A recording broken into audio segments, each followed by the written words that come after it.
Hey everybody, welcome to the What Podcast. I'm Barry, that's Brian, that's Lord Taco. You'll notice Lord Taco is not in the bus. He's actually in Atlanta at Shaky Knees. It's May the 5th. We have lots to talk about. We've got a long show. We've got a special guest, Trevin Bernarding, who is in Charlotte at, what is it, Lovin Life? Lovin Life. Lovin Life First year for Festival. the new festival, yeah. Yeah, Trevin is he's been on several times with us. He's almost a hmm correspondent, I guess we could call him. But he reached out and said, "I'm here at this festival if you want to talk about it," and we're going to get into that here in a little bit on this show as well. But we also have other news. Thanks to everybody who's been reaching out to our phone number, 423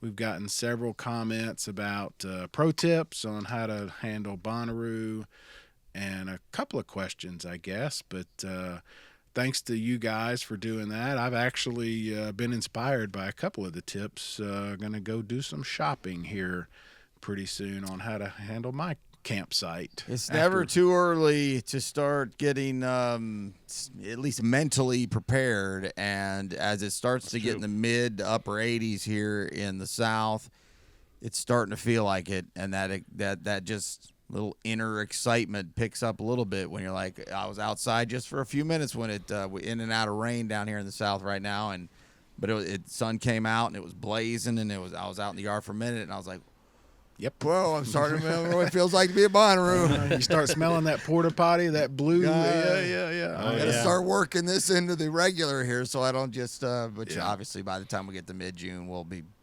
much more soaked in humidity by that point. But we'll see. You never know. We're back in the 70s in the third week of May, according to the the high 70s. So that could end up in the 80s, but you never know where it'll go into June. hmm And it's interesting. I was thinking about it this morning. The three of us camp completely differently. I typically have brought a big family-sized tent and two big old air mattresses, and Russ brings VW Westphalia, and Brian sleeps in a tent about the size of a sleeping bag. That's pretty close to true, like Yeah. not exaggerated. It's a very small tent, but it's very nice and 100% waterproof. Well, very, very, very water resistant tent, and it can be moved and picked up and packed up in minutes. And it's worked beautifully. It's not the most comfortable thing I've ever done because I kind of live out of it as well. Yeah, just But it changing works. clothes has got to be a bitch. I It's don't know how awful. you do it. It's awful, but the minimalist on packing and being able to be very free in that regard, and then kind of mooch off the other guys, like, well, I don't know, you two and two or three or four others over the years, it's worked Yeah. out beautifully for me. That's the reason I bring it up. It's just a different way. And then listening to Parker from Ruham, and I did it last year accidentally. I've always had an easy up, but the idea of just dropping bug netting or a tarp around it and just using that as my space, man, it's the same as what you're talking about, Brian, but bigger. It's easy up, it's easy down, and I've got a ton of space. I can change I've clothes. seen something like that Yeah. before, yeah. Yeah, that's what I'm looking Yeah. at this year. So, but point being, now's the time. We've said it before. Get your stuff, get it out, lay it out on the floor. Make sure there's no hole. Moths haven't eaten it. Rats haven't eaten it. The poles Yeah. are there. They're not broken. Put it out and touch it. Do all that stuff. And don't really, if somebody else is bringing the tent poles, make sure they've got the tent poles, that kind of thing. Yeah. So Start digging Yeah. through the sunscreen bottles, see how much is left in each one of those from that crate over there in the corner, and then Yeah, move and make from sure they're there. not expired. Sunscreen actually does have an expiration date, so Yeah. make sure it's kind of at least within date. same with batteries. Part of that's fun too. Part of it is logistics. It's smart, but part of it is fun because it gets you excited about, it's coming, and it is coming. We're, 5 weeks. 5 weeks, yeah. So there's that news. What was the other, Brian? We had some announcements, right? Some new lineup Quickly, I guess if we want to do it here, the Bonnaroo news, just the Who stage lineup is out, and for the first time, many times on Thursdays, I hardly know anything. Maybe one have I even heard of. Never have I heard of anything on the Who stage prior. And this year, I know two of them, which I'm excited about. The one we've talked at length on here, we'll get to in a second, I guess. But, the official Who stage is out. And real quick, do you want to start with some past here? Look at some people who've been on this Who stage before? Yeah, or do we want to look at that? So let's do this. So we can go ahead and start. I don't have any other news. Do you, Russ? Anything else? Because part of the show is Brian. This is Brian's picks, and so we can start with the Who if you want to. Sounds like we're going to. Might as well. Yeah. Yeah. I don't have any other. I think those were the big things. So yeah, you sent a note yesterday saying you went back and looked at some of the bands that had played on the Who stage, and we always make this point. Everybody had to start somewhere. And so part of the fun of Bonnaroo for me has always been discovery. So being able to leave on a Monday and say, I never heard of that band, and now they're one of my favorites type of thing. Well, so yeah, and especially on Reddit, which I spend a lot more time around this time of year, when it's in season, just look at what people are talking about, and you see all the old schedules that are on all the stages that we're very familiar with and go to, and you can do that. And be mesmerized about just like 3 years before. I'm not talking about I need you to look at a one from 15 years ago, and you can look at one from 3 years ago and be like, wait, that was the festival we went to. It's remarkable how they do this, and maybe many others stack out that way across the country too. But I bet it's not as extensive as this as a Bonnaroo year to year list is. The Who stage is, that is really on the small end of on the verge or on the move type buzz cuts, as we might call them back in the day. But so I rarely pay that close attention to it. Haven't they moved the Who stage more towards where the comedy area was? Am I right on that, guys? They have, yeah. Yeah, for people who have been there before, it used to be kind of tucked in where like Food Row was. Like towards an artist corner of a village kind of thing. Where and it's changed many times, not necessarily that one, but there's been 2 or 3. There was a True Music Lounge for a little while, the Budweiser deal, then there was the Miller Lite Live Experience.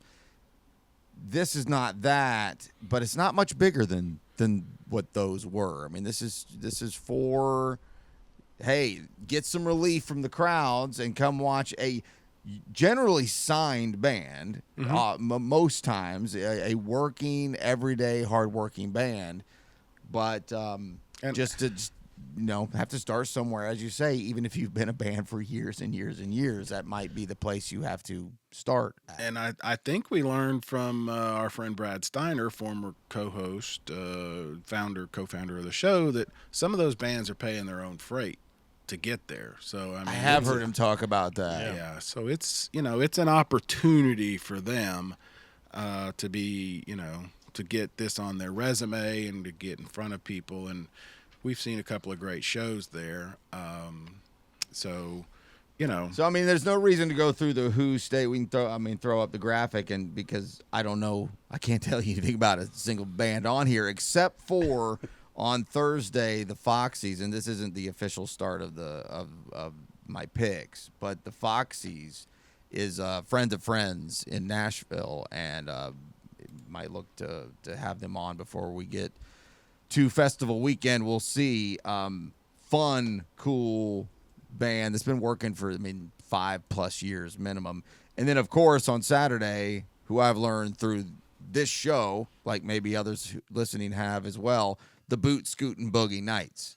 That is the Who stage on Saturday. If we already knew that was for sure where they were going to be. I thought maybe they were going to be Plaza somewhere. I wasn't sure. They're also doing a Plaza show. Okay, so they're double dipping. Okay, that's where I got a little confused. Like, didn't we already talk about this? But no, because no one's talked about the Who stage.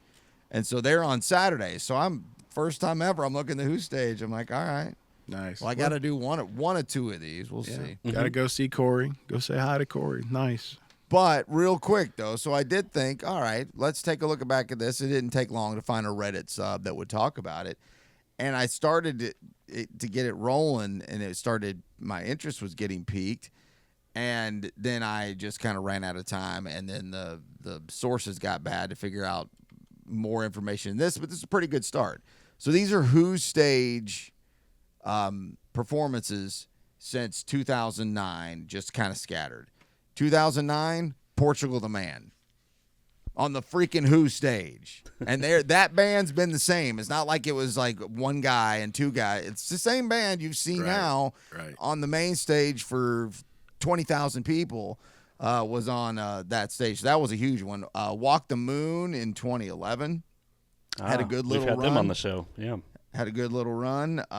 These don't go in order here. 2016, Maureen Morris, the country singer who played one of our now defunct festival here not too long ago and was a lot of fun.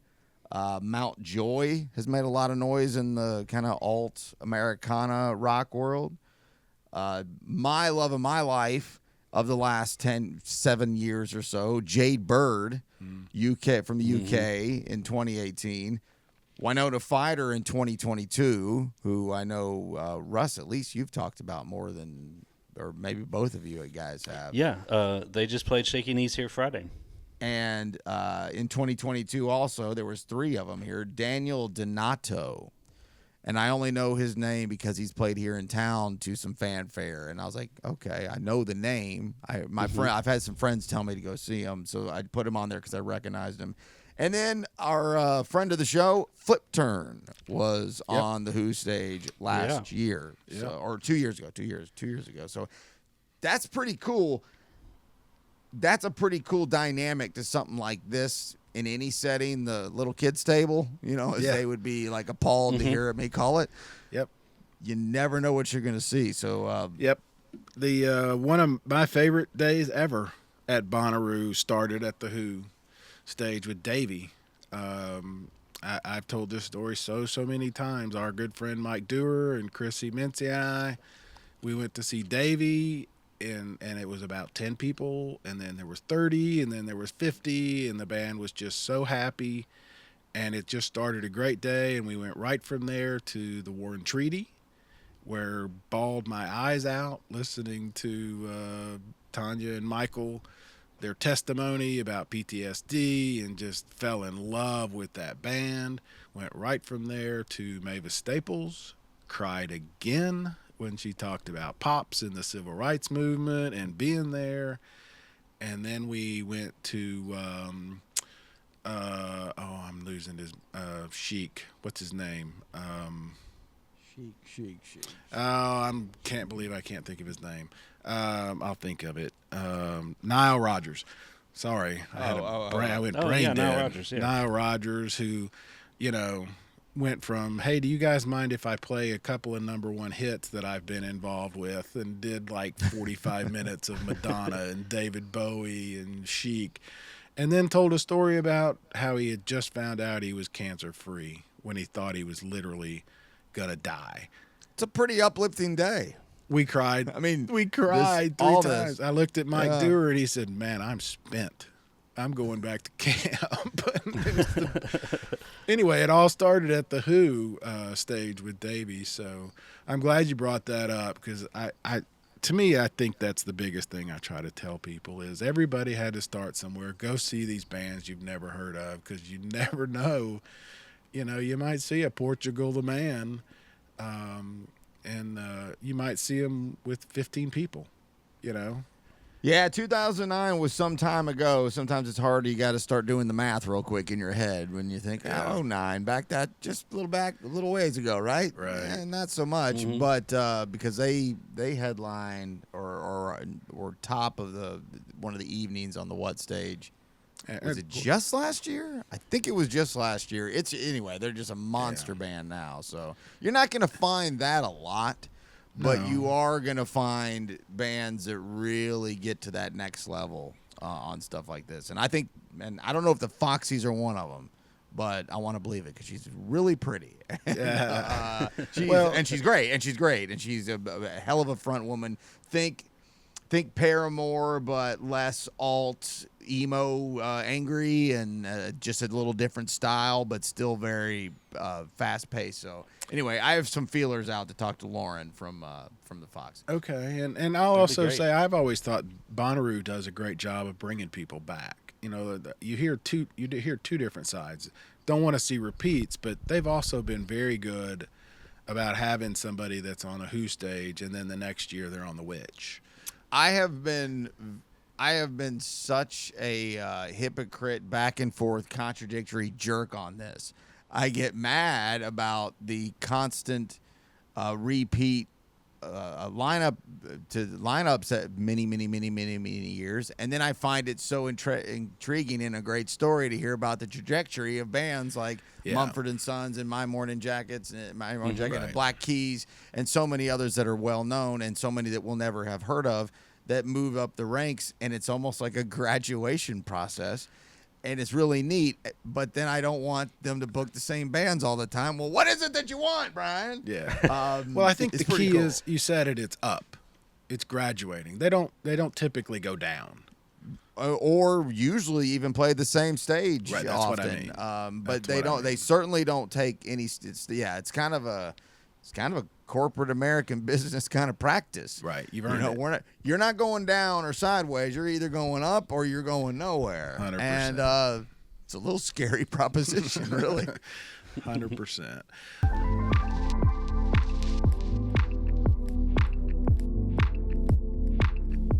All right, so are we ready to get into your picks? Sure, women. Yeah, we can do that. All right, I'm gonna open the schedule up, and typically what we do, you can do it any way you want. You can do it. We've done this every year. You know, it can be, these are my don't misses, these are my walk bys. We can go day by day. That's typically how we do it. Yeah, we'll start day by day for sure. All right, let's do that. So these are Brian's picks for Bonnaroo 2024. Who you got on Thursday? All right. So what I did do to kind of bounce off what you just said, as far as I didn't think about it the way you did, or the way you just said it, as far as maybe a guarantee or a walk by. That's a good way to label if you're making your own little legend on your map over here, whatever. It could be walk by.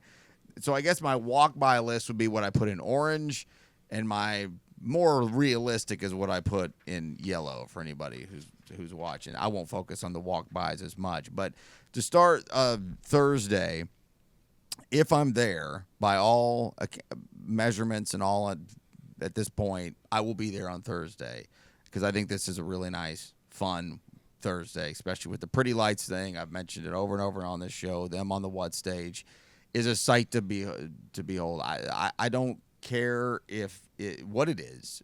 You could say any one of these bands is going to be on this stage on a Thursday, first time ever. Yep. So I'm going no matter what, and I got to think I'll give that an hour. If I'm having a really good day and I'm feeling good, relaxed, tolerant, patient, if I have all those things going, which on a Thursday I think I will, I'll probably give Pretty Lights an hour. And then I've got to see what Geese sounds like, just so I can do some kind of slapstick attempt at humor of a geese, maybe later, sometime down the road, content piece. Right. So I need to see it so I can. It's just I'm thinking way out on something I'll probably never do. But anyway, they're at 10 o'clock on that. And then really the only other thing that's not too late on Thursday, Neil Francis. The Francis Comes Alive, Neil Francis. Yep. After what we've done, after what we've discovered through this show this year and this season, I can't not go try to do that. Right. I wish it wasn't quite so late, but that's not too late to be prohibitive at all. And then in the walk-by stuff, this would be if I'm just stumbling around, trying to not really feeling like going to bed yet and getting ready to call tonight. the Fisher and other stage, and then Guar, this tent. It feels like I could have some fun floating back and forth between those two shows and just people watching. I think that could be a really nice way to wrap that up. Seeing either of those sets much? Probably not. But watching their crazy fans, I think, sounds like a nice time. So somebody brought up, I don't remember if it was the Ruham guys or Daniel and Charlo on the the real Rue bus, but what about the idea of Gwar at 2:00 in the morning, and then you got to find a shower? You know what I mean? I think that's hilarious. Yeah. Because if anybody knows what a Gwar show is like, you're gonna get covered in blood if you get anywhere close. If you're, see, and I don't know how far I don't know where the safe zone is, because I'm not as familiar with it as I should be, but I do know that, this better is something plan ahead. This is something you need to keep in mind. Either That's bring the why baby change of wipes clothes. or something. Or That's why I'm thinking a little circle around through Senru, or I'm just on the periphery out there. Yeah, kind of Noah Khan land of the tent stage where I can't, I can't get in too much trouble there. I So just thought that was a funny idea. Yeah, it So- sounds like a great idea until about 2:15. I don't know. And you're caked. I don't know. All And right. I didn't see Guar last time they were here. As they are not. This is not the first time. Wow, addition to the festival. We've already done this in the middle of the night at Bonnaroo Right. with Guar, and I'm cool with doing it again because why the hell not? At 2 a.m, knock yourself out. Y'all Absolutely. do whatever you want to do. All right, good pick. So that brings up Friday, which let's point out again, guys. We say this every time: don't go hard on Thursday, but we're up till 2:30 in the morning now on Thursday. So, Well. what does your Friday look like, Brian? When does it start? Well, that kind of leads out of what you're just talking about. It depends on weather, and it depends on where I'm feeling at that time. But what I can use educated guesses is to believe is that roaming around in the late morning, early afternoon is going to be what I'm going to likely be wanting to do. Just roaming for a couple hours potentially, which puts me in the which and what, which we have pretty fast access right to those two stages. Mm-hmm. And which is beautiful. And 49 Winchester at 2 and Larkin Poe at 3. Larkin on what and Winchester on which. This is not normally my favorite kind of stuff, but if you like one, you like them both. Whether you know it or not, you do. You just haven't been introduced yet. That's a pretty nice little early, going to be very light crowds if we're not a 95 degree day, if we're an 87 degree day, please, that's very possible. If it's a 95 degree day, I won't do either, but that would be a nice way to start. This is a very rest day for me, Friday. Gary Clark Jr. on the Witch at 5:45 for an hour. Certainly have to take a look at that. And nothing. I don't see myself making it to the what for the whole afternoon. I maybe could do a walk by Dominique Fike at 6:45. I could see that possibly happening, but not overly likely. And I'll probably miss Post Malone. Sorry, everybody. I doubt I'll be around. Maggie Rogers at 9:45 on the Witch would be. Oh, I'm sorry. You know what I meant to do as I was doing this last night? I forgot to mark a big X through Maggie Rogers because I missed Joe Russo's Almost Dead at 9:15 on Friday, and that will be a start to finish show for me. That'll be get there early, listen to Dead. I mean, Dead for an hour and a half on the farm. I'm taking it anywhere I can get it, and I'm certainly going to take it from J-Rad, and that'll take up the majority of that night. And then I'll probably mosey back towards Post Malone, see how that's sounding from far back in the field, and then call it a night on Friday, I would say. All right. So you can make up for Thursday. That sounds like a fairly relaxed Friday. Yeah, and well, the whole festival just spreads out pretty nicely, Yeah. so they're all kind of relaxed. Early portions of now we're on Saturday the 15th. Early portions of What and Which, all of these acts, I've heard of 3 of the 6. Brittany Howard, Teskey, John Batiste, the other 3 not as much. I could see myself easily hovering around those stages and just seeing what some of this stuff sounds like. From Brittany Howard to ones I know well to the main, which I've never even heard of. I could easily find myself enjoying any portions of that for the entire afternoon. That and this don't do anything for me early on, so that'll be what I'll do early. But as the afternoon turns into evening, everything changes, and it's just 1, 2, 3 punch. Renee Rapp on The Witch, which I'm happy to see she has a stage, a big stage, because I think she's the little I've followed her, which is very little, but on YouTube to see the shows, her crowds and her it's a good interaction. I think that's going to be fun. And then Cage the Elephant is on the What at 8:30. That is a start to finish show. Let's get there. So that's Lee, Renee Rapp. I will do her for whatever length of time that it feels like I need to. Cage will be get there early, let the crowd leave, and then leave. I will spend 2 hours at that probably just to alleviate crowds and all that. And then immediately following that, back over on The Witch, Cigarettes After Sex. I don't have to see this entire show, but I think I need to see most of it. I think you can agree with that a little bit, Barry. Yep. At least in a perfect scenario, because I know we've both been impressed by what that band has done. And that's it. That's pretty much it. I mean, that ends at 10:45, so it's not like that's being too lame. I know you guys think I'm sometimes exaggerating on this. I hate the Red Hot Chili Peppers. No, I know you do. I hate them. Despite the one exaggeration. night. Despite all the rumors of me singing into a bottle. Yep. And I say that, and I love like 5 to 7 songs from that's 30 years ago. That's fair. And I'm still frustrated they're on this lineup. I think if they're replaced with so many different acts, it would change my overall outlook. I didn't want to say I plan on going to see that, but I probably will. Do you see yourself?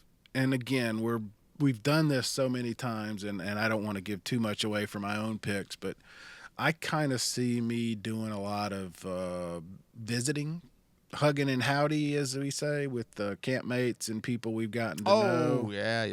Yeah. And I could almost. I've left myself a lot of open time to do that, but sorry, go ahead. Well, I was going to ask the Pretty Light Sunrise set. Do you see it kind of? I mean, after Cigarettes, after Sex, you're back at camp, and then it's suddenly 2:30, 3 o'clock, and it's like, we're up. Let's go watch this set. Or I know we're going to hear it, right? Are you asking about us? Or are you asking about what other people across? I'm asking about you, me. Do you see us in our little Camp Nut Butter heading over to the Pretty Light Sunrise set? If I'm going to have a Sunday, which I want to have, it can't involve Pretty Lights at 2:15 in the morning. Okay, all right. It can't. And if the Thursday set, the 3-hour Thursday set, that'll be all the Pretty Lights I need. Okay, all right. But I could be up feeling good. I also don't go to sleep early. Just because I'm saying I'm not going to shows late doesn't mean I'm asleep. Yeah, no, I get it 100%. I'm up late. I'm up till 3 or 4 in the morning. I'm just not in a field watching Pretty Lights till 3 or 4 in the morning. But that doesn't mean I wouldn't do it. It doesn't mean I wouldn't. It just means it's probably not likely. I think your schedule and mine are probably coming together pretty similarly. I'm going to have a lot of flexibility in mine, show-wise and everything else. So. I've got some flexibility, but the news that's great for me this year and why I've been really excited about the lineup, even when I initially wasn't, just from the, like, here it is, now react. Well, that's not a great way to even do it at all. We shouldn't do it, even though we do it every single time. We're going to next year, too. Yeah, we will. But after it settles and I look at it, I can get it to see it. I can see any band I want. Yeah. Like there is no overlap. Not anything that truly means anything. So that wraps up Saturday, and then we can knock this thing out with a Sunday, which is, I am very well known for leaving on Sundays for a long time now, and they seem to get more and more and earlier, and sometimes not at all. And I don't want that to be the case this year. And, well, it won't be, because my, other love of my life, the Beaches, my new love of the life, Jade Bird, would be upset. Cats are knocking. I don't know if y'all can hear that. Beaches at 2:30. That's a get there early, stay till it's over, and then let the crowd disperse before I completely walk. That's going to be great. Here's the problem. 2:30 to 3:15. A 45-minute set. Early on the This Tent. A 45-minute set? Yeah. For a band that's on the rise, that's opening for the Rolling Stones this year. I know that's that's an industry. They don't deserve to open for the Rolling Stones, but they still are. Yeah, They still right. are opening Right, for they the are, in Rolling fact. Stones. And 45 minutes? Now, they have a lot of music, but it is fast-paced and short. So there's going to be a lot of songs in 45 minutes, and they're not a yak it up there, it's all about we're playing bangers here. But still, 45 minutes. That's disappointing. But I'll take what I can get. Right after that, help me out, Russ. I always mess it up. Chapel Roan. Chapel You nailed it. Roan. Chapel I want to say Roan, Chappelle. Chapel Roan. She gets an hour right afterwards.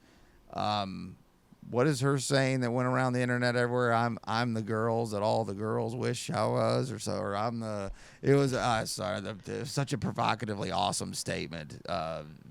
Anyway, I got to see this person on stage. Right. This sounds Me like too. it's going to be I mean, this sounds like flamboyant. This sounds like it's highly pop, super pop music, but it's catchy, and I got to see that. That's an hour at 4:00. So I'm thinking this tent.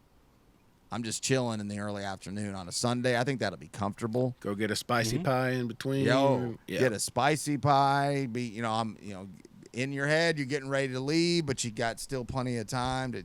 This sounds beautiful if weather cooperates. And right about as all that overlap, we get to Milky Chance back to back with Carly Rae Jepsen on the What.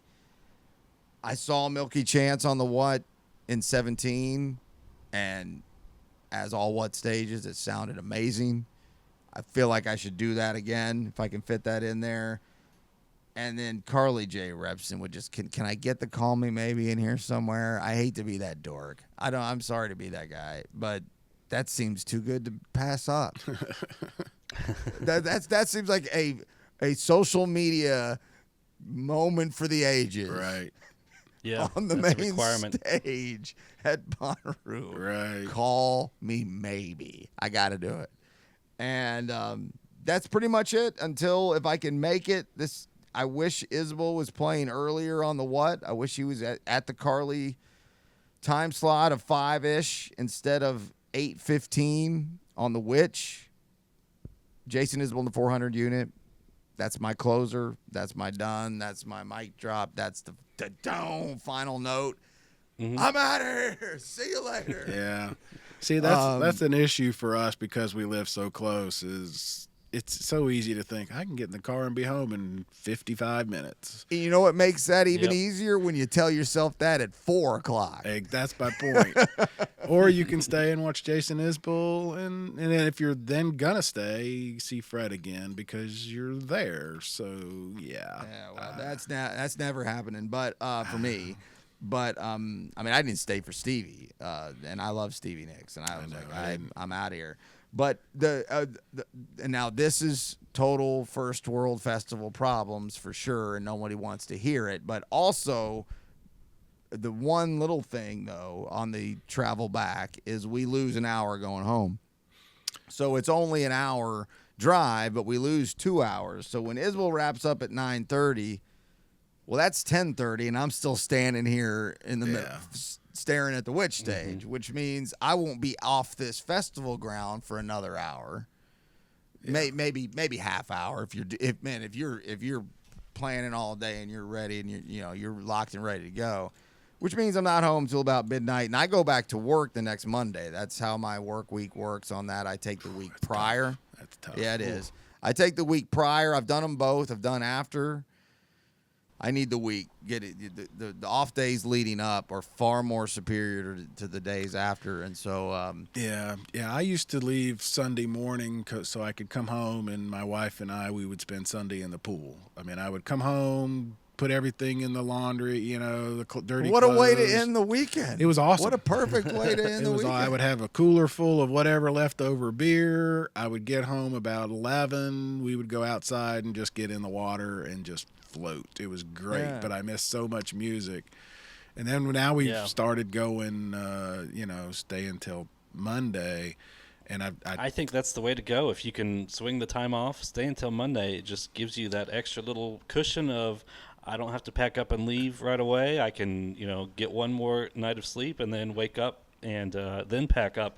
And you're not pressured to be back home anytime soon. It is nice, and Brian, you both of you, we started going for Wednesday for the pressers. They started doing the walkthroughs on Wednesday. Loved it. And then so Wednesday to Monday, and I think the second year we did that, I got back on Monday, did all my unpacking and everything, and I have no memory of anything until that Friday. I have done exhausted. Something similar to that schedule 4 times, maybe 4, and a couple of them, because we had some great weather, were very memorable. But mostly it's so much. It's exhausting. It's so much. And some of those were when we had better accommodations. We still have good ones. Oh, yeah. They were a little bit better.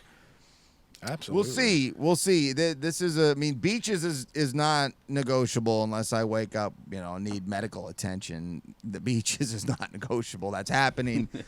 But there's a world where I wake up and say the beaches, and at 3:15, I'm gonna go find a pool. Yeah. I'm out of here. Yeah. I've told, or an actual beach. I've told the story. I could be there by the evening. When the Tom Petty year, my daughter, who's working for the festival at that time, called and said, "I got you pit passes for Petty Sunday night," and I said, "Cool, I'm in." And then I sat in a chair, and I called her and I said, "I'm going home. There's no way I'm standing for 90 minutes at 11:30 at night. I'm done." Yeah, and especially of course, unless big you're regret. unless you're a big Petty guy, which I don't. I was, but you are. Huge regret. But I'd do it again. I was. Just done. Honestly, we'll talk about Shaky Knees later, but I did go to that late night pond set here in Atlanta at Terminal West, and that didn't start till midnight. And I honestly thought about I could just walk back to the hotel. Yeah. But I'm glad I stayed for the whole thing, and I'm glad I did. It was fun.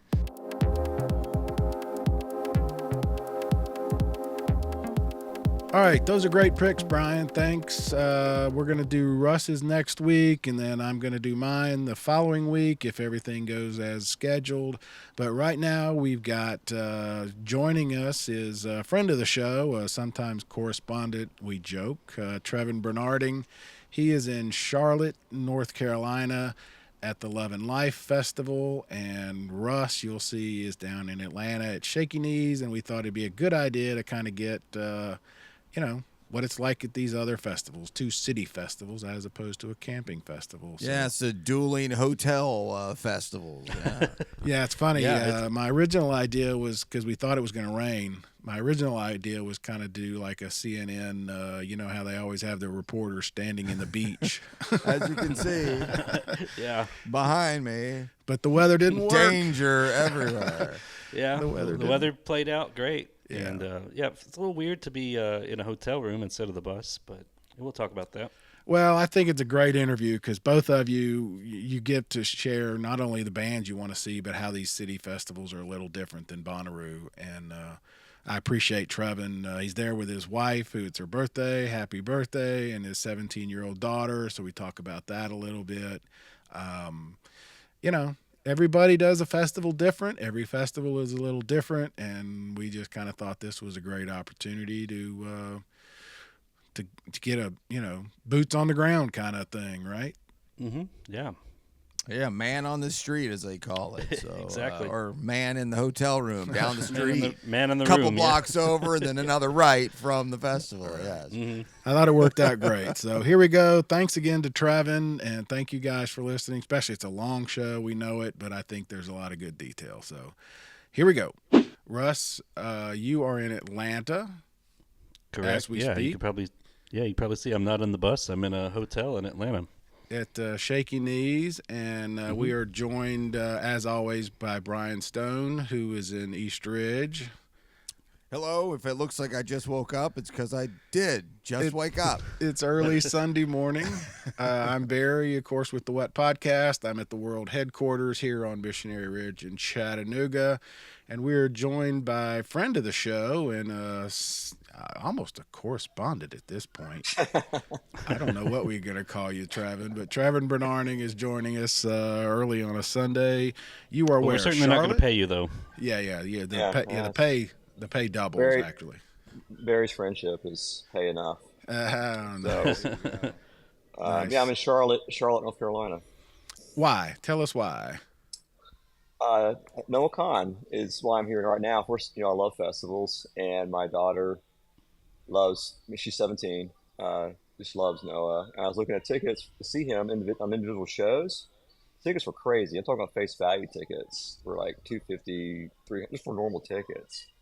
Yeah. And so we started looking at festivals, and eyeballed this one, a new one, kind of took a chance. But he was a headliner, didn't know what day, but we knew he was headlining Friday in Atlanta, so we thought this will work out because we'll be playing Saturday or Sunday in Charlotte. What's the festival? So, Lovin Life. Yeah, Life. it's a great lineup. We'll get into that. Yeah, Lovin Life in Charlotte. How long's that one been around? Do we just roughly a few years now? No, just first year. Oh, it's his first year. Okay, First year. Nice. We'll get into that. Noah just played here Friday in Atlanta at Shaky Knees, and then I guess he left and went to Charlotte. Well, he made a guest appearance last night with Maggie Rogers. Oh, neat. Nice. So he's already in Charlotte yesterday. Well, for those who don't know, he is a former, another friend of the show. Was on, was it 2 years ago? I think 2 years ago, yeah. They all run together. But he's one of my favorite guests. I told Trevin yesterday I have a bit of a man crush. What a great interview. He was so open, and he was still fairly new, right? And then did the Bonnaroo performance, which everyone still talks about being one of the largest tent shows ever. You couldn't get anywhere close to it, right? Yeah, that was the worst year ever to not have those screens. Because I took the bait on the Noah Khan thing. I still don't know any more now than I did at Bonnaroo last year because I haven't listened much since. It was the biggest, and I'm not trying to be too much into the moment at that time, but I don't think I've ever seen an overflow crowd at a stage show in 20 years. It was impossible to even really to get anywhere near it, especially with no screens. So luckily they're fixing that this year. He's great, and great story. A lot of discussion with us about mental health and just being honest and open and how he connects with fans. So it's funny that one thing that brought you to this festival, right? And I meant to ask, Trevin, you have two daughters. Now, is this the daughter that I watched try to pick on an entire boys' soccer team when she was in like 7th grade, or is this the one who played soccer with my daughter? It's neither one. I have 3 daughters. Oh, I didn't. Okay. Yeah, nice. Yeah. So she's my youngest. She's 17. So my oldest played with your daughter maybe 1 or 2 years because she's a little younger than your daughter. And then the 7th grader, the one that time, that's my other one. That's my main one. Yes, So, yes, she was. I was like, "Who is that kid?" And yeah, I don't remember if you were near me, and you're like, "That's my daughter." It's like, oh my god, this she's is ready. my youngest one. She's a junior in high right. school. Well, I have a reason for asking because that you're there with your wife and 17-year-old, so I want to get Yes. into that a little bit as well. But all right, let's start with you, Russ. Shaky Knees. This is what, your third or fourth? I think it's my fourth. Yeah, that Yeah. sounds right. How's it going? It's going great. Thought we were going to get some rain yesterday, but the clouds stayed away. It was nice and warm and sunny. Kind of I guess a preview for Rue because it's getting to be hot and lots of walking around and lots of festival stuff. So I started yesterday, or Friday. Started with Metric was my first band that I saw, and then went into the Psychedelic Porn Crumpets, which was a band that I think David I Am Bonnaroo suggested to us. Yeah, Say that name again. the Psychedelic Porn Crumpets. Yeah. All right. Yeah, All and, right. I don't know if you saw, Brian. He gets we get a text from our friend David Bruce. I Am Bonnaroo. Who's like, "That's one of my favorite bands." I'm like, "You're making that up. Come on." Where did you read that? This Come week? on. Sorry, I'm not trying to I'm- be a jerk about it. All right. Well, okay. Anyway, sorry. Go ahead, Russ. Yeah, and then we had that discussion about last week about are you an on the rail kind of person or You were do on you the like to hang rail, back? weren't you? I was on the rail for All Them Witches. Oh, I nice. saw the social media posts, and I was like, well, that answers the question for Russ after the show. But good stuff, huh? Great, yeah, they were. I've seen them. They played Shaky Knees before. They've played Bonnaroo. I always go see them, and yeah, I think that was the one show that I stayed the entire set for and was on the rail. So Now, did you push your Highlight way? of my Did you night. have to knock any kids over to blue-haired ladies to get there, or you just walk up? no, I just pretty much walked up. I mean, it was not a very. I mean, it was crowded. I mean, there's people there, but not too bad. Yeah. How were the crowds? I'm gonna ask Trevin that as well. How were the crowds? Crowds are huge. I think this is a sold out festival, at least for. I wondered about that. I think that's what they said, and you could feel it. I mean, there's people everywhere, and it's there's people here, but it doesn't feel too crowded. I don't feel like it's easy to still get around to the different stages and to the different bathrooms and food and all that. So it doesn't feel it feels well managed. Yeah, I don't want to bore people too much with the logistics of where you're at, but because I've been to Shaky many times. It was on the regular rotation starting about 5-6 years ago and went for about 4 or 5 years. And it's moved. It was in Centennial Park downtown near where the stadiums are and all that in the heart of Atlanta. And then it's spent most of its time where you are today or this weekend, Russ. In Centennial Park, right? Am I getting the name of it? I think it's Centennial. Excuse me. Central. It's Central Park. I'm sorry, Central Park, and that's a pretty good layout. It's pretty big. It even though it always feels full, it's never prohibitive to be able to get around. In my experience, that if you lines those kinds of things, has that all been manageable? That's all been manageable. They did move some stages around. They put the Ponce de Leon stage. I guess it's like the third biggest stage. Yeah. They kind of pushed it way back, which I think makes sense to kind of get it away from the other two main stages. But they also moved Criminal Records, which was kind of in a little grassy tree area with lots of shade. Almost They like a moved little that over- grove. Yeah. Yeah, it was like a little grove. They moved that over next to the Ponce de Leon stage, which doesn't make a lot of sense. I mean, Is they're it on like a right slab next to of each other. concrete now or something? Probably. Yeah, it's just out in the open. Well, that's I probably think they said they were. I think they said they were doing some renovations or something in that part of the park, so they had to move it. Yeah. Part of what I find interesting about this is, Russ is known. Russ with the bus. You bring the VW to Bonnaroo. You get there on Tuesday. You stay till September. Until they kicked me out. You love to camp. Trevin, you've become we joked you've been on this show several times, and it's because you go to a lot of different festivals, and you have a good perspective I think you've done it always, right? You've done camping, you've done VIP, you've done GA, you're in a hotel room now in Charlotte, and I'll ask both of you to kind of compare and contrast the City Fest versus the Camping Fest and that sort of thing. And I know I'm jumping all over, but Trevin, how are you doing this festival this year? Yeah, this festival's only choice is hotel. So we're walking 3/4 of a mile maybe to the site. It's right in First Ward Park, which is downtown. I call it Uptown Charlotte. So yeah, it's a small park. Only 3 stages. It's hotel is the only option. There's no camping here, so it's a totally different vibe. As Russ can attest, I'm sure, from camping Oh yeah. versus walking from a hotel. So, but that was the only choice at this one. What does that mean? I mean, like to somebody who's never been to one, how does that alter the vibe? I guess. What's the difference between camping festival and we're going back to the hotel where there's AC and I assume a restaurant and those sorts of things. Yeah, I'm literally most of the time I'm in a hotel. I've been to like 4 or 5 camping festivals, but it's just more of a community feel. As you guys know, Bonnaroo is awesome for that, right? You get to know your neighbors. You hope your neighbors aren't loud, and you're late at night drinking with them at 2 o'clock in the morning or whatever. And here, it's more about the shows, I suppose. I mean, you still get to know people around you and things, but it's just not the same community feeling at a festival like this. Yeah, when you're at Bonnaroo, I think Barry, you've said it before. When you're there, you're there, and you're kind of in a bubble because once you enter Bonnaroo, for most people that camp, you don't leave for the entire duration. You're in there, so it's almost like you're kind of separated from reality a little bit. The outside world is there, but you're not participating in that.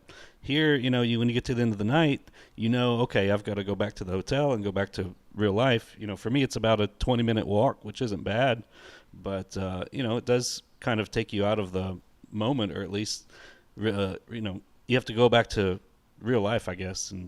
But there's some good things too. We had brunch yesterday morning. There's a group of us. We're downtown Atlanta. There's plenty to do. There's if you want to take a break from the festival and go out and eat, find a bar or something, you can do it, which is also kind of neat. But I think I much prefer camping myself. Yes, I think this is kind of just fascinating for me over the last 20 years. I've gone back and forth on the City Fest, hotel primarily, or whatever other accommodations, and the Camping Fest. And once upon a time, I loved, because it's all I knew, the City Fest. And then Bonnaroo came around and changed everything I thought about. And then I got older and things changed and I prioritized different things. I think they both have their place and both serve them really well. In the last couple of times I went to Shaky Knees, my goal was, or my plan, it went away from going to 3 days and it turned into pick one day, maybe two, but usually it would be one the last couple of times, and just get there when the gates open. No lines, no problems, just cruise right on in and spend the entire day there. It's exhausting, but if it's a good lineup, which Shaky Knees always is, and this, sorry, I closed out the page. I had Living Loud, is that right? Lovin Life. Lovin Life. Very nice lineup this year. That's got its own special place that can be fun. Not certainly in what we're used to and what we're normally talking about Bonnaroo, but I think they both can work. Well, not. I know they do because I have been. Yeah, I think a City Fest is more about the lineup, definitely. I mean, I'm sure Yeah. most, I don't know what the Yeah. percentage is, but how many people go to Bonnaroo? I'm going to Bonnaroo. I don't care what the Yeah, lineup. we talk about It's that gonna all the time. Right. Yeah, it's Yeah, going to be fun. We're going to have a good time. absolutely. And, I mean, Love and Life, or Shaky Knees always has a great lineup too. But yeah, I think City Fest are mostly about the lineup and how well they do. And then 100%. Lollapalooza, Yeah. Bonnaroo, Coachella, whatever. That's about the experience. We joke. You sit down and you spend a lot of time making your list. Here's what I'm gonna go here, here, here, here, and then you never do because it's so big. Yeah. Does that the same at a City Fest? Are you, Trevin? I mean, again, you've done these. You said Noah Khan is huge because that's your daughter's.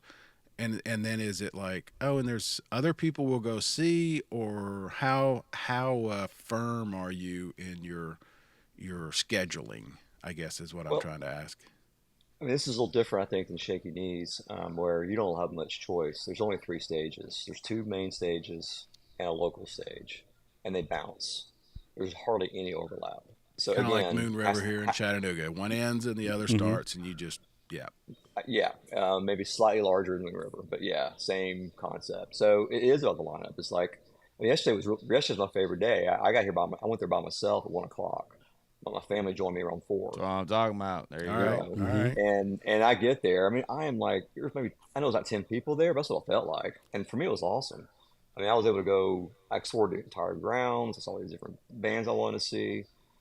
But yeah, it's not the same as trying to pick out. Oh my, you don't have to sacrifice at a festival like this. All However, you're right. stuck seeing It's not whoever's as there. stress inducing. It's not as stress inducing to Right. figure out, how can I make this perfect, because it's almost set up, especially those back and forth kind of stage Exactly. settings, which Shaky, they do that, but they're not next to each other, right?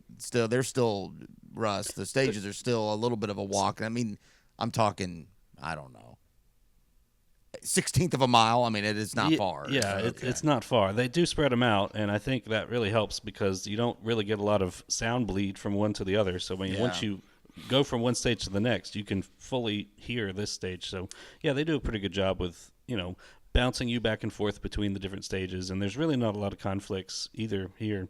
It sounds like Forecastle. Yeah, Love and Life is back and forth, like one end of the fest to the other.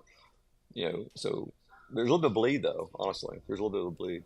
You could Really. get as close as you wanted, or if you wanted some space, you could back up. Yes. Yep. Hmm. Yeah, that's huge. That's nice. I haven't even asked, other than Noah, who have you seen, and who are you guys gonna see? It's a great lineup. So we got here a little bit later Friday because our plane was a little bit late. We only saw Dominic Fike and Post Malone. Have y'all seen Post Malone before? I mean, that Yeah, guy is just really, really good. I don't You know if know, I'm going to see him in a month and a you half know, yet, but you we'll know. see. But yeah, that was just. I've seen him twice. It's my second time. But really, really good. So yesterday was my first day, a full day. So we started off with Axe and Hatchet Man. They were a pretty new band. I just picked up on a month ago, 2 months ago, Hmm. maybe. They were like 10 people were there. And it's like this is maybe next year they're playing some bigger stage, and I won't be able to do that. And the Happy Landing, another great band from North Carolina, up and comer. The Struts. I don't understand. Someone explained to me why the Struts play midday at a small festival. Those guys friggin' rock. I mean, they're a true rock They and do roll band. rock.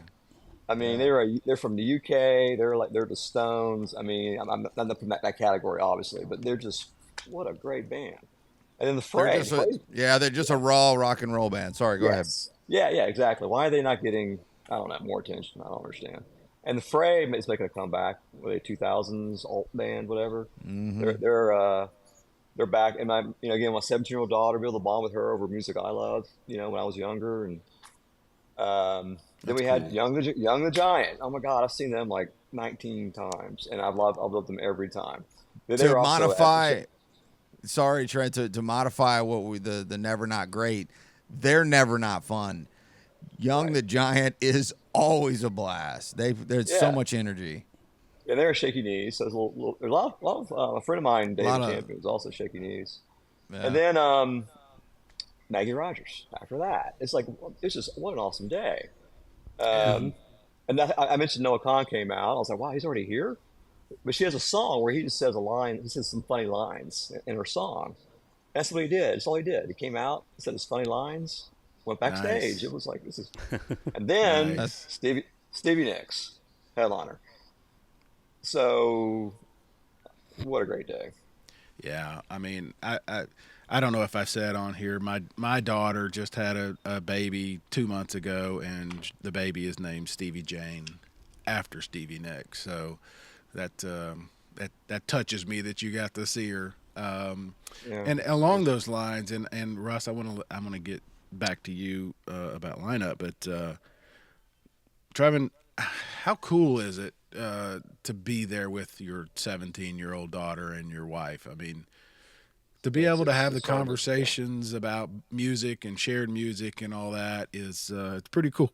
Excuse me, pretty cool, right? yeah, it's really cool. I started when my son was 15. He and I went to Firefly together. I'd never been to a festival, so started off with him camping at Firefly, and it was just something I've always introduced to my kids, but didn't have to force it on them. Right? They love music, and I went to Bonnaroo with Bridget in 2017, my oldest. Um, as a family, I have 4 kids. One's married. We're going to the Montreal Festival in August. All of us, the entire family. So Oh, for us, wow. this is how we get together. I mean, as Nice. kids get Yeah. older, I mean, that landslide song just brought tears to my eyes. Last night, just thinking about my own kids and things of that nature. So yeah, it's very special. Um, Nice. and this is my wife's birthday is May 1st, so this is a splurge Mm. for her too. We did VIP, which we don't always do together, but we splurged on that for her birthday too. So very Yeah. special. It's Hey, Dad of the year over here. yeah. Yeah. Well, it's so interesting because I mean I've a large part of why I'm even doing this podcast is because of my kids and Bonnaroo, but my kids introduced me to new music. You know, I mean, if you knew what I listened to, it's 70s, 80s kind of rock, but I tried to keep up because my kids were, listening to new music. So it's just, I think it's just cool. So, Yeah, all just right, one point on Russ. that. One quick point on that, if I could. Just Yeah. when I was in the '80s, I was listening to REM, B-52s, and all that kind of stuff. My parents hated it, and I'm like, I'm not going to be that parent, man. I'm just Yeah, not. So Yeah. I don't like poppy, all that stuff. But I'll listen to Doja Cat. I mean, it's good stuff. Good for you. I'm not going to be that guy. And I love Yeah. alt music. I love alt music. So anyway, well, I think you and I are similar in that I felt a responsibility to introduce my kids to stuff, though I never felt like I wanted to tell them what they should like. all right, yeah. You know, they know the Beatles, they know the Stones. We used to sit out all the time. Song would come on the radio, and I'm like, "Who's that?" My kids can kill at trivia. They are those kids Cool. that they would walk into the office, and the old people are like, that song, the Barkays, and I'm like, yeah, you know. So I felt that obligation, but they were into Carson was into Huffamoose and whatever. I'm like, in Bop. I'm like, okay, if you like it, good. That's you. Um, all right, Russ. So what have you seen? You talked a little bit already. What'd you see yesterday, and what are you going to see today? Yeah, that kind of went over Friday. Yesterday was a pretty big day because I met up with, shout out to Evan Bonnaroo, met up with him, one of Brad's friends from New York. He's here with Skylar Bonnaroo. and Whose last name is not Bonnaroo. Yeah, He's cool, Evan- I'll tell you. Evan Bonnaroo is Evan a Brown. Evan Bonnaroo is a big Pearl Jam guy, and so we Snapchat a lot. I don't ever met Evan, but I feel like he's one of my best friends in the last 8 months. So looking Yeah, forward to seeing yeah, Bonnaroo. you'd get Evan. along with him. He's Yeah, in he'll be several there. people's phone listing as Evan Bonnaroo. Evan what he's in my Bonnaroo. Yeah. Also saw Meredith M. Geezy, who is a friend of the show. She, met her at Bonnaroo last year. She lives in Atlanta, so this was an easy fest for her to get to. And we all just had a brunch yesterday morning and then went into the festival. Yesterday I saw Chicano Batman, which was first for me. Chicano Batman. Yeah. Yeah, It was pretty they've good. been around for a little bit now. I remember when they were first on the Bonnaroo lineup. I was like, Chicago Batman, what? Yeah. Chicano Batman. That didn't get any better, dude. I still don't know what it is, but yeah, they're pretty. It's a pretty nice act.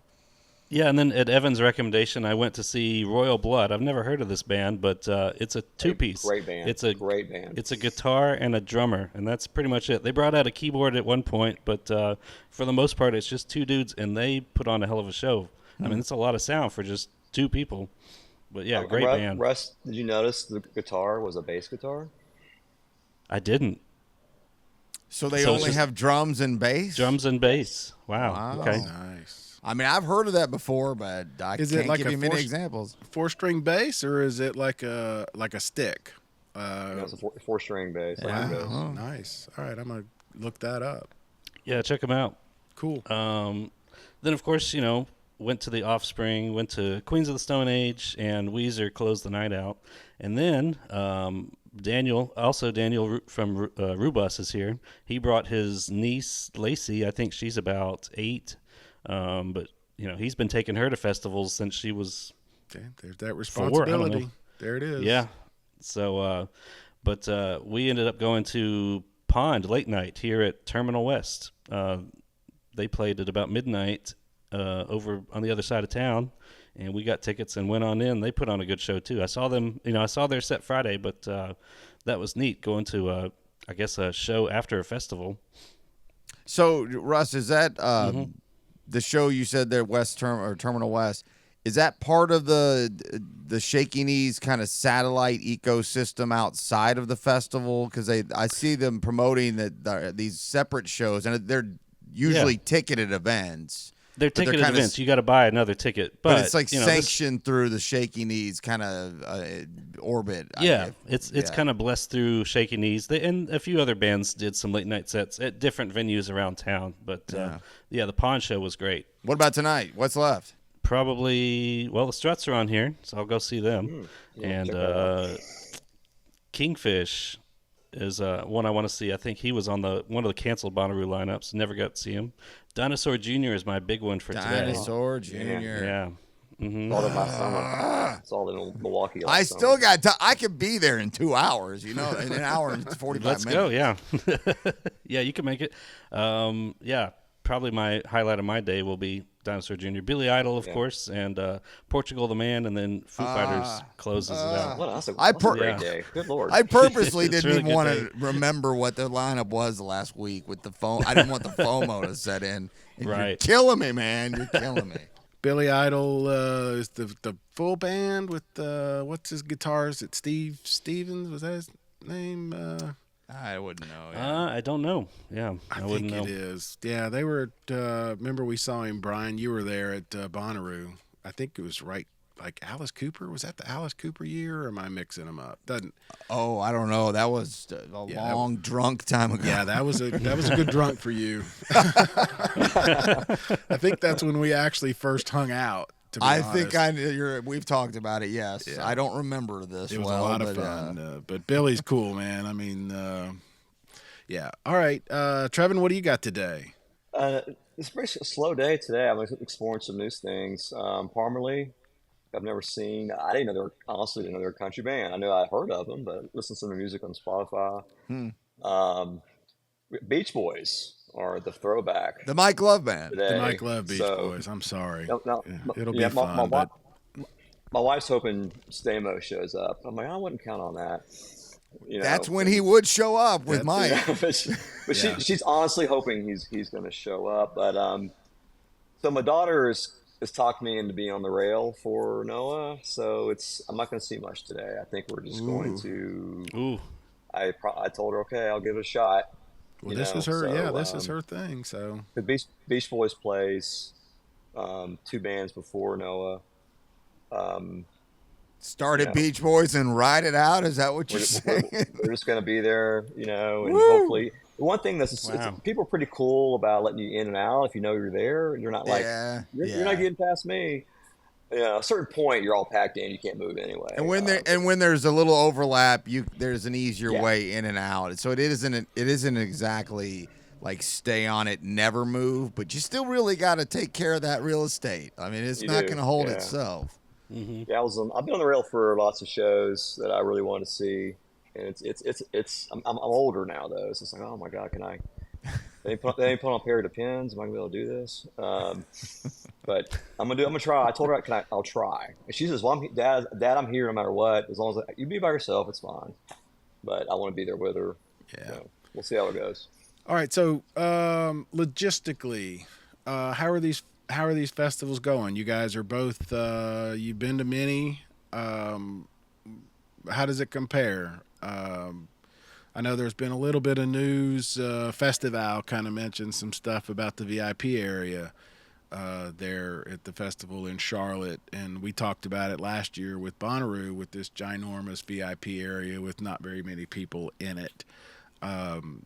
How's that been, Trevin? I know we talked a little yesterday. Yeah, it's almost like two different festivals. I spent a little time yesterday in general NGA just to see how it was. It's like they've really it's all it's I don't I'm not judging, I guess. You gotta make money if you're a festival, right? It's their first year, but the one stage, it's a huge VIP area right in front, and then you got the super VIP. They have their own little corner too.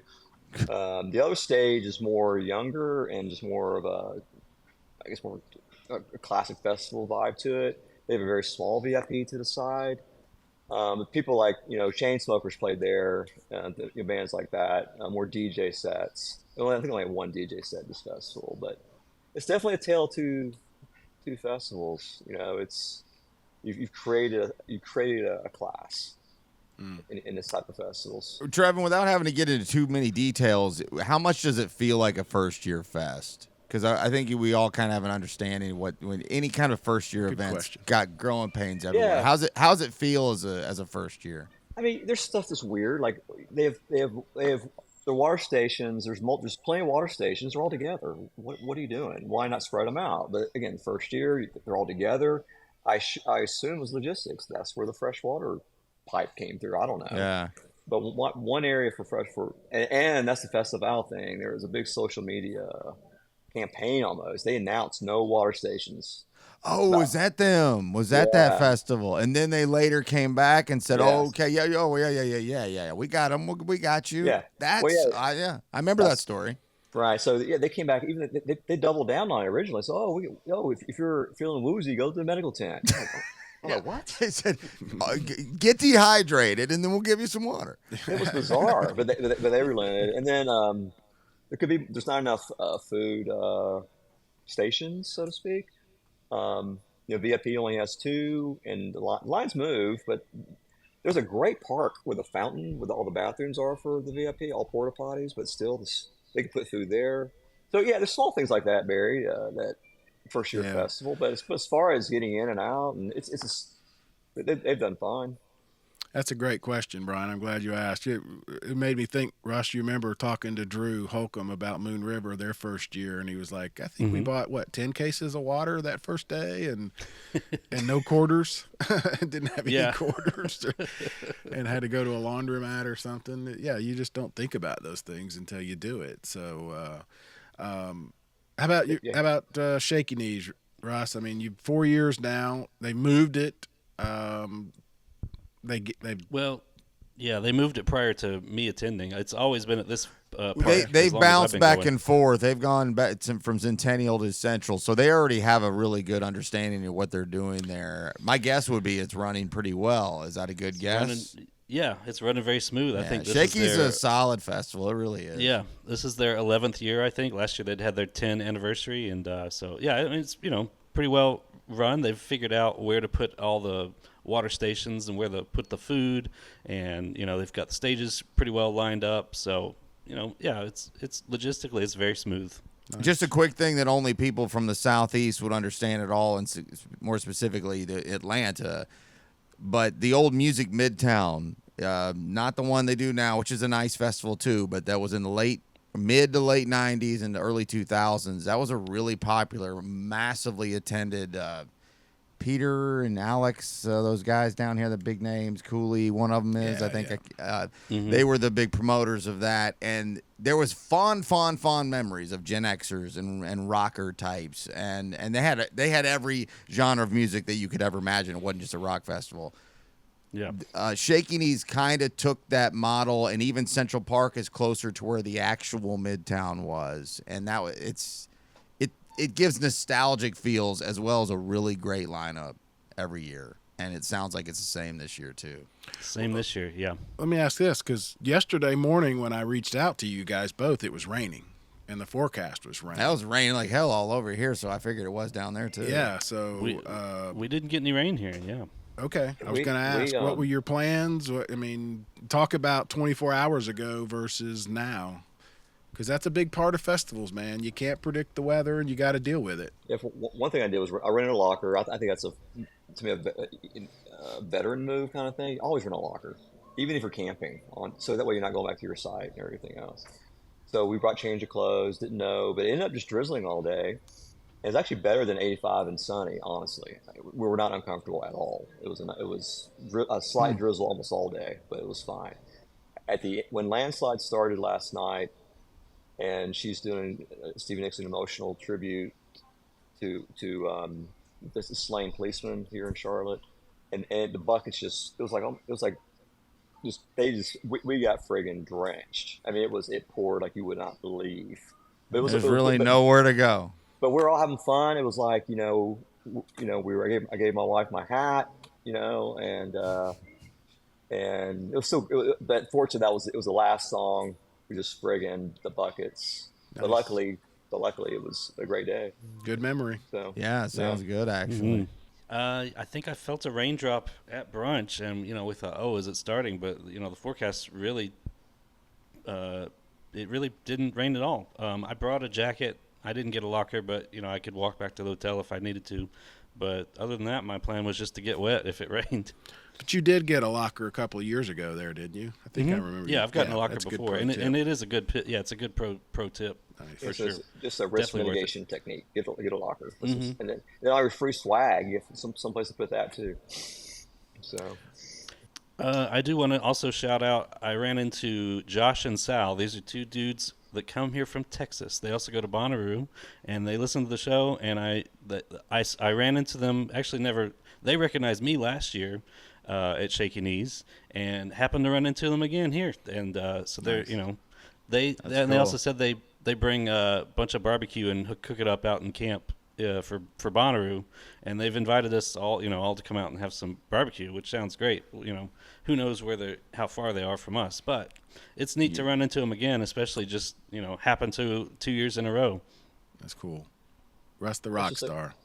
Say happy birthday to my wife Alicia. Give her a shout out. That's why Happy birthday. That's also why we're here. It's my daughter Brooklyn for introducing me to Noah. So. Nice. Well, if you get to see Noah tonight, tell him Goober says hey. I will. That's what I always. All right. Well, have fun, Trevin. Thank you so much for joining us on a Sunday morning, and tell the family hello, and y'all have fun. And was it Montreal you're going to? Montreal in August. We are. That's crazy. Good for you. So I'll All right. to y'all. Talk to y'all soon. Great seeing you again. Thanks, Trev.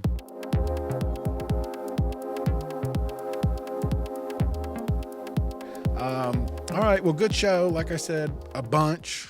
We did a lot, and we're gonna continue to do a lot.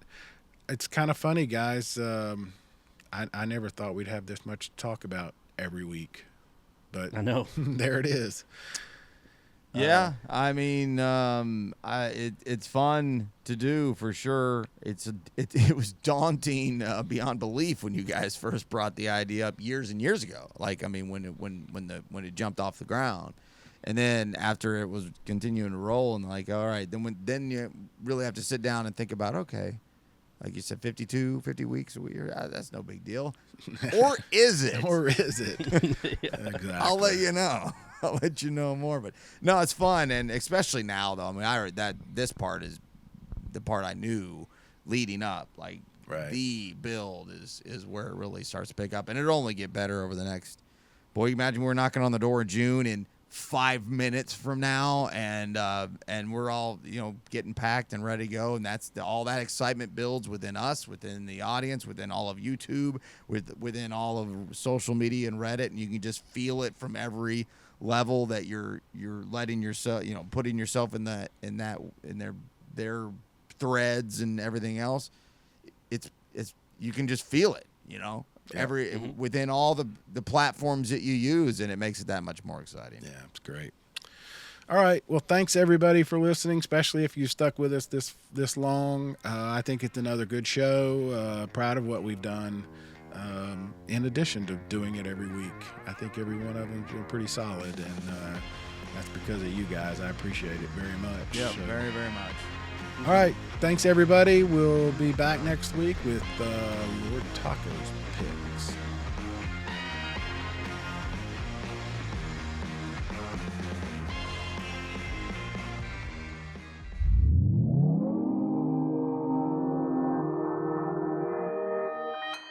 Consequence Podcast Network.